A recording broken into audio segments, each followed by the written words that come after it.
अराहत वाङ्मय में कहा गया है, अभओ पट्ठिवातुभ्यम अभय दाया भवाहिय अनित्ये जीवलोगम्नि किं हिंसा ए पसज्जसि। आदमी के भीतर भय की वृत्ति भी हो सकती है, तो अभय का भाव भी हो सकता है। भय एक कमजोरी है, दुर्बलता है।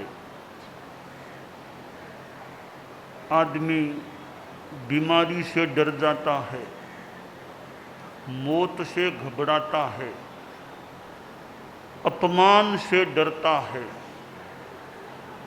मेरी चीज कोई ले न जाए इस बात का भी भय या चिंता हो सकती है। अनेक संदर्भों में आदमी भयान्वित भयग्रस्त हो सकता है। आदमी दूसरों को डराने की चेष्टा भी कर लेता है। थोड़ा सबल है वह निर्बल को डराने की चेष्टा कर लेता है। सत्ता हाथ में है, प्रभुत्व हाथ में है, तो अधीनस्थों को डराने का प्रयास हो सकता है, परंतु दूसरों को जो डराता है तो कोई उसको डराने वाला भी हो सकता है। जो दूसरों को डराता है, वे तुमसे नीचे हैं तो तुम भी किसी के नीचे हो सकते हो। तो डरना इनके भी स्तर हो सकते हैं। एक भूमिका में डरना कुछ लाभप्रद भी हो सकता है, एक भूमिका में थोड़ा डराना भी कुछ लाभप्रद हो सकता है। कि दूसरों का थोड़ा संकोच है, भय है, एक सात्विक भय के रूप में। हालांकि आगे जाकर तो भय मात्र ही छूटना है, तब मुक्ति मिलेगी, पर क्रमशः कई स्तर हो सकते हैं। का छठा गुणस्थान है, बहुत बड़ा गुणस्थान है छठा, तो साधु बन गया। पर 14वें गुणस्थान की तुलना में देखें तो छठा गुणस्थान भी कम है। पहले गुणस्थान की तुलना में देखें तो छठा गुणस्थान तो कितनी बड़ी उपलब्धि हो जाती है। तो डरना, एक तो आदमी बीमारी से डरे, मौत से डरे, कि वो डर नहीं है, बीमारी का भय नहीं, मौत का भी किसी किसी को भय नहीं, परंतु पाप का भय है, पाप नहीं लग जाए मुझे। तो ये पाप का भय है, इसको भय कह दें, कुछ भी कह दें, कि मेरे कहीं गलत काम से पाप न लग जाए। आदमी दूसरों को डराता है, हालांकि डराना भी आखिर तो छोड़ना ही होगा, पर क्यों डराता है, किस लिए डराता है। और न डराना पड़े तो बहुत बढ़िया बात, एकदम अहिंसा अभय के द्वारा काम हो। साध्य शुद्ध है और साधन भी एकदम शुद्ध हो। अहिंसा परक साधन से कार्य हो, संयम परक साधन से कार्य हो, तो डराना भी न पड़े। सदुपदेश हितोपदेश के द्वारा दूसरे को सही मार्ग पर लाने का प्रयास हो। और व्यवहार की भूमिका में कि कहीं कहीं थोड़ा डराए बिना काम होना मुश्किल है। जैसे अब प्रशासन है,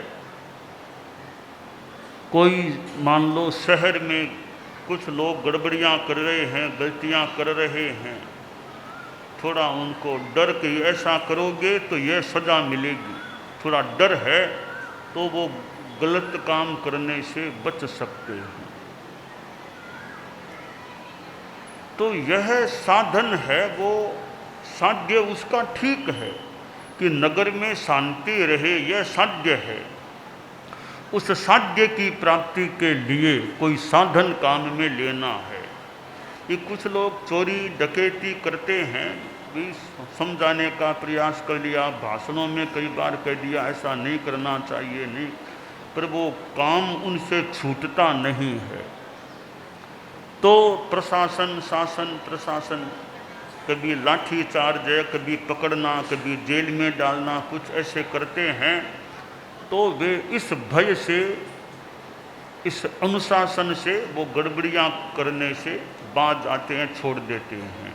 तो यहाँ यह साधन है, थोड़ा सा डराने का या कुछ साधन है, पर उसका साध्य तो ठीक है। अब साधन की मीमांसा में कुछ चिंतन हो सकता है भी साधन पूरा ठीक है या नहीं। न्यायाधीश है, अब कोई अपराधी आ गए, न्यायाधीश सजा भी सुनाता है, 2 वर्ष कारावास में रहना पड़ेगा। अब एक तरह से सामने वाले को तकलीफ होगी, 2 वर्षों तक कारावास में रहना, न वो अपना काम कर पाएगा।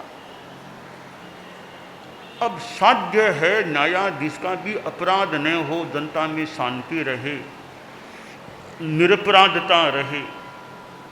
उसका साधन काम में क्या लिया जा रहा है। अब कोई समझाने का भी, हमने तो 5 बार समझा दिया, 10 बार समझा दिया, फिर भी अपराध हो रहे हैं, तो किस किस को समझाएंगे। थोड़ी कड़ाई की जा रही है, एक पर कड़ाई हुई, उसको तो सबक मिला ही, दूसरों को भी सबक मिल गया कि ऐसा करेंगे तो सजा मिल सकेगी। एक पर कड़ाई करने से कितनों को 100 बार समझाते तो नहीं मानते, एक बार कड़ाई का देखा, अब ऐसा काम नहीं करेंगे। तो यहाँ साध्य वो शांति का है, निरपराधिता का है, पर साधन यह काम में लेना पड़ सकता है ताकि निरपराधता रहे। यह एक थोड़ी मीमांसा की बात है। साध्य क्या है, साधन क्या है, कि शुद्ध साध्य, शुद्ध साधन, शुद्ध साध्य, अशुद्ध साधन, अशुद्ध साध्य, शुद्ध साधन, अशुद्ध साध्य, अशुद्ध साधन। यूँ एक चौभंगी की कल्पना हमने एक बार संतों के साथ पश्चिम रात्रि में चर्चाएं की थी। साध्य, शुद्ध साध्य और शुद्ध साधन, शुद्ध साध्य अशुद्ध साधन, अशुद्ध साध्य शुद्ध साधन, अशुद्ध साध्य अशुद्ध साधन, लोकोत्तर संदर्भ में, लौकिक संदर्भ में। तो यह साधन शुद्धि की बात है, पर कई बार वो मजबूरी में थोड़ी कड़ाई को भी काम में लेना पड़। अब हम विचार करें कि मान लो एक साधु गलती कर रहा है, एक बार कर ली, 2 बार कर ली, फिर बड़े अधिकारी हैं, थोड़ा डांटते हैं, उलाहना देते हैं। अब कोई सोचे उलाहना देना शुद्ध साधन है या नहीं। किसी साधु को उलाहना दे रहे हैं, आंख दिखा रहे हैं, पानी रोटी दंड दे रहे हैं, वो बेचारा कि मुझे तकलीफ हो रही है, पानी रोटी खानी पड़ेगी, मुझे सबके बीच में डांट रहे हैं, उसको बुरा लग रहा है। अब साध्य तो यहाँ बिल्कुल ठीक, साध्य मान ले शुद्ध ही, वो कल्पना करे भी इसका सुधार हो जाए, गलतियाँ न करे, पर साधन है वो कड़ाई का काम में लिया जा रहा है। उसको समझाने से भी कोई कभी समझा दो भी ऐसा मत करना, ऐसा करना ठीक नहीं, ये भी साधन है। उलाहना देना भी एक साधन बन सकता है, दंड देना भी साधन बन सकता है। तो यह एक थोड़ा विमर्श का विषय बन सकता है कि भी साध्य क्या और साधन क्या। अब इस कोमलता के साधन से मान लो कि भी कोमलता वाला पूरा काम नहीं कर रहा है। अब पुलिस है, पुलिस का भी हम हाथादौड़ी करके समझाएं तो लोग मानते, हमें लाठी दिखानी पड़ती है, लाठी चार्ज भी करना पड़ता है ताकि कोई लोग किसी को तकलीफ न दे, परेशान न करे। यह जो राजतंत्र है, यह दंड यानी न्यायपालिका है, दंड संहिता है, इसका लक्ष्य वैसे कोई बुरा नहीं लगता, लक्ष्य बुरा नहीं है, भी जनता में शांति रहे, जनता सुरक्षित रहे, इसलिए न्यायपालिका न्याय सजा की बात कहती है, दंड दिया जाता है। इसके पृष्ठभूमि में लक्ष्य गलत नहीं भी हो, सही अच्छा लक्ष्य हो सकता है, सही साध्य हो सकता है। अब सही साध्य के लिए यत्किंचित जो भी थोड़ी कड़ाई भी उनको करनी पड़ती है, पर वो साध्य उनका बढ़िया हो सकता है। तो ये भय है कि किसी को डराना, तो यहाँ भी कम से कम साध्य गलत न हो, कि साध्य भी इसका सुधार हो और शांति रहे, उसके लिए थोड़ा कभी उलाहना देना और भी मान लो करना किसी को पड़े। अलग अलग शैली होती है, बिना उलाहना के काम चले तो उलाहना भी क्यों देना पड़े किसी को, कि शांति से कोई थोड़ा कोई उलाहना दे करके भी प्रशासन को अपना चला सकते हैं। ये अलग अलग तरीके हो सकते हैं कि कोमलता से काम चले तो कड़ाई क्यों करना पड़े, लगता है कि तो कड़ाई थोड़ी करनी पड़ेगी वरना काम नहीं चल सकता, तो कड़ाई करनी पड़ सकती है। तो हमारा साध्य तो अच्छा होना ही चाहिए। अब साधन भी यूँ शुद्ध होना चाहिए, शुद्ध साध्य के लिए नियोजित मात्र शुद्ध साधन हो, पर यह साधन का विषय थोड़ा कई बार चिंतनीय है, कभी किस रूप में शुद्ध साधन करें, कि उलाहना देना को हम क्या माने, शुद्ध साधन माने कि अशुद्ध साधन माने, थोड़ी दंड देना भी पानी रोटी तुमको, इसको शुद्ध माने कि अशुद्ध माने। तो यहाँ एक विमर्श का विषय बन जाता है कि वो साध्य शुद्ध है तो थोड़ी कड़ाई करनी पड़े, उसको प्रायः शुद्ध साधन मान ले, थोड़ा बहुत कुछ कहना करना पड़े, वो जो भी है यथार्थ में, पर कहीं कहीं कड़ाई भी काम में जरूरी हो तो लेनी पड़ सकती है। बड़ी हिंसा को टालने के लिए, बड़ी अशांति को टालने के लिए, गड़बड़ियों को टालने के लिए, अराजकता को टालने के लिए कभी कर्फ्यू लगाना पड़े, कभी कुछ। अब कर्फ्यू लगा दें तो कईयों को असुविधा हो जाए, भी नए बाजार जा सकते न, मान लो असुविधा हो जाए तो हो जाए, पर वो कर्फ्यू लगाना बड़ी शांति के लिए है, कि थोड़ी सी असुविधा होगी पर बड़ी शांति हो जाएगी। इसलिए बड़े लाभ के लिए, बड़ी शांति के लिए थोड़ी सी अशांति भी कभी करनी पड़े, थोड़ी कड़ाई भी करनी पड़े, तो उसको भी स्वीकार मौके पर अब करना हो सकता है। तो यूँ एक शुद्ध साधन शुद्ध साध्य का ये जो विषय धार्मिक संदर्भों में भी कि साध्य शुद्ध है तो साधन भी शुद्ध हो। तो कभी दर्शन करने के लिए जाना है, हमारे संतों के बीच बात चली थी कि वाहन में जा रहा है, वाहन में कीड़े मकोड़े मर गए हैं, तो वो साधन शुद्ध है कि अशुद्ध है वो जाए। हमारे मुनि जी और बोले थे कि उसका दर्शन करने से मतलब नहीं, दर्शन वाहन की बात अलग है, दर्शन करना अलग चीज़ है। तो हमने कहा भी संतों के ठिकाने में पहुँचना यह साध्य शुद्ध है कि अशुद्ध है। संतों के ठिकाने में पहुँचने के बाद दर्शन करेंगे मान लो, तो संतों के ठिकाने में पहुँचना साध्य शुद्ध है कि अशुद्ध है। फिर थोड़े हमारे मुनि जी मौन हो गए, संभवतः ज़्यादा आगे बोल नहीं पाए होंगे। तो ये एक बड़ा थोड़ा डिस्कशन का और चिंतन का विषय है कि शुद्ध साध्य और शुद्ध साधन, कि शुद्ध साधन की सीमा भी क्या हो आखिर। तो कहीं कहीं वो शुद्ध साधन हम किसको माने, कि अब साधु जा रहा है और बीच में नौका से नदी पार करनी पड़ेगी या पैदल चलना पड़ेगा, कि बात जीव हिंसा तो संभव है, कि कदे भी भगवान की आज्ञा है इसलिए वो काम कर सकते हैं। इसमें कई तरह के तर्क या कई तरह की बातें यूँ जुड़ सकती है, पर एक विचार यह है कि शुद्ध साध्य है, इधर साधन इतना अशुद्ध मत कर दो कि शुद्ध साध्य की तुलना में साधन ज़्यादा अशुद्ध हो जाए, इतना भारी न पड़ जाए कि पूरे नगर में शांति होनी चाहिए, वरना हिंसा भड़क रही है, मान लो सांप्रदायिक उन्माद हो गया है, तो प्रशासन ने कर्फ्यू लगा दिया। अब कर्फ्यू लगा दिया तो थोड़ी असुविधा भी होगी, होगी तो होगी, पर ज़्यादा शांति के लिए थोड़ी असुविधा को भी स्वीकार करना पड़ सकता है। कई बार पुलिस आपस में झगड़े हो गए तो पुलिस अश्रु गैस छोड़ती है, कहा कि झगड़े बंद कराने, तो अश्रु गैस छोड़ेंगे, थोड़ी असुविधा तो हो सकती है, पर ज़्यादा शांति के लिए थोड़ी असुविधा वो करते हैं कि लक्ष्य उनका खराब नहीं, शुद्ध साध्य उस दृष्टि से, तो वो थोड़ी सी असुविधा करके ज़्यादा सुविधा, ज़्यादा शांति प्राप्त करना, यह उनका साध्य होता है। इसलिए हमारे साधु साधियाँ बैठे हैं, ये शुद्ध साध्य और शुद्ध साधन का जो विषय है, इस पर भी डिस्कशन की किस सीमा में शुद्ध साधन है। साधु की अपनी भूमिका और गृहस्थों की अपनी भूमिका।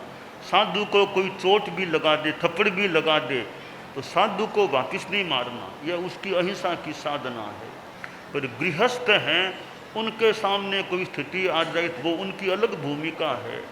कभी देश की रक्षा की बात आ गई तो साधु तो कहते हम तो भी साधना में बैठे हैं, पर देश की सेना कहते हम तो साधना में बैठेंगे तो जनता फिर क्या करेगी। इसलिए वो किस भूमिका में क्या होना, साधु का तो अपना अहिंसा का जीवन मानने, तीन कर्म तीन योग से किसी को मारना नहीं, तो साधु के त्याग है। तो साधु की अपनी भूमिका, साधु अनुमोदना भी न करे हिंसा की, यह भी साधु के त्याग है। पर गृहस्थों की भूमिका है वो अलग है, वहाँ देश की रक्षा की बात है। जैसा कि वो कहा गया, धन्य है मुनिवर महाव्रत पालते सद्भाव से, सर्व हिंसा त्याग कर वे जी रहे सम, है महाव्रत साध्य मेरा किंतु वह दुसाध्य है, पर अणुव्रत मार्ग मध्यम सरल और स्वत्व रक्षा के लिए मैं भाव से प्रतिबद्ध हूँ, देश की हित सिद्धि के दायित्व से आंग, देहधारी हूँ अतः आरंभ भी अनिवार्य है, किंतु यह संकल्प जा हिंसा सदा परिहार्य है। हम सिद्ध योगी आचार्य श्री महाप्रज्ञ से प्रेक्षा ध्यान का एक प्रयोग करें। आपको एक प्रयोग कराया जा रहा है श्वास प्रेक्षा का। 5 सेकंड में श्वास लेना है, 5 सेकंड भीतर रोकना है और 5 सेकंड रेचन करना है और 5 सेकंड बाहर रोकना है। इस प्रकार 20 सेकंड में एक श्वास। सावधान रहे, श्वास भरे, भीतर रोके, रेचन करे, बाहर रोके, श्वास भरे, भीतर रोके, रेचन करे, बाहर रोके, श्वास भरे, भीतर रोके, रेचन करे, बाहर रोके, श्वास भरे, भीतर रोके, रेचन करे, बाहर रोके,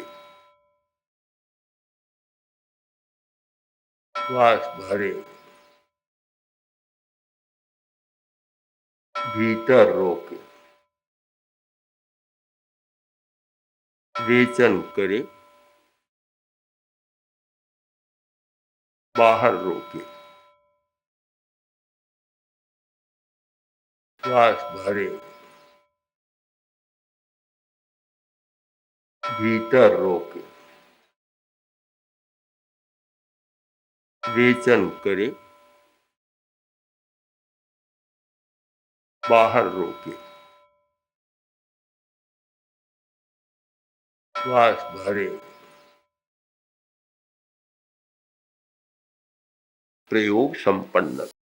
तो ये ध्यान के बहुत छोटे प्रयोग कराए हैं और इनका स्वयं बार बार अभ्यास करें तो एक अच्छा अभ्यास हो सकता है। ओम आत्मा।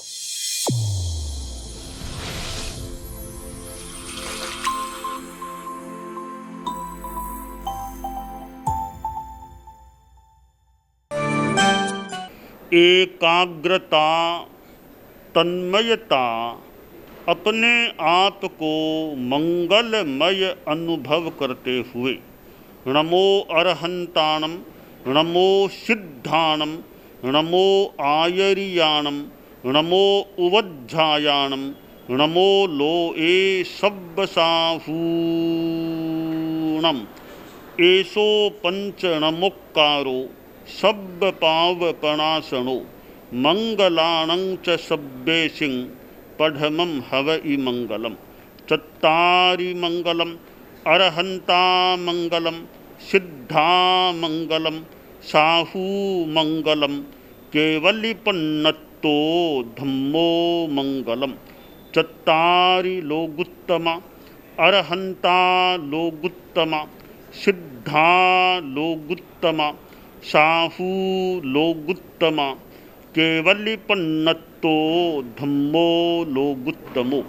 चत्तारि शरणं पवज्जामि, अरहन्ते शरणं पवज्जामि, सिद्धे शरणं पवज्जामि, साहू शरणं पवज्जामि, केवलिपन्नत्तं धम्मं शरणं पवज्जामि।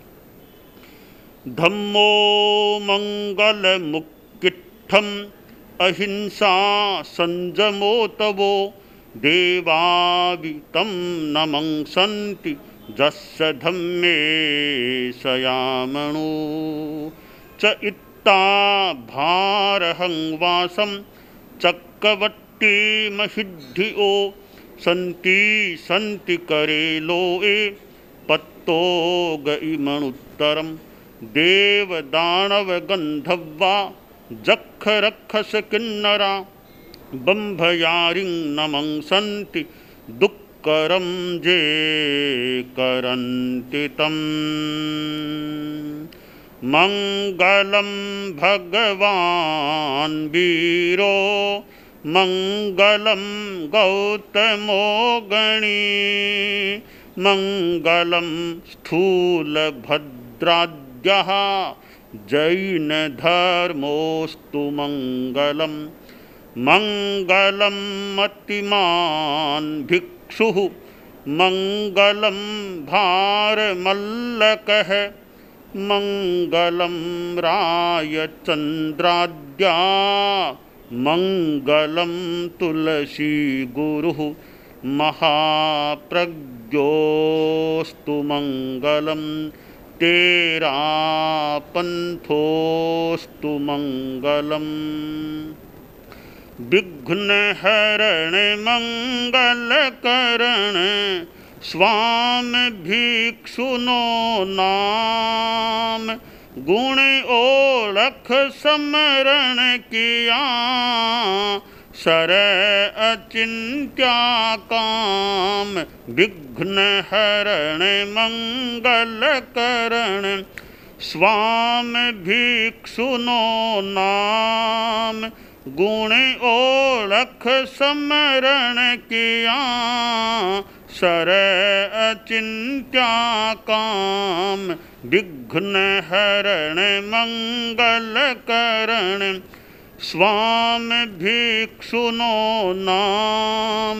गुण ओळख समरण किया, सर अचिंत्या काम, सर अचिंत्या काम, सर अचिंत्या काम। एक दिवसीय त्याग, आज के लिए धारणानुसार त्याग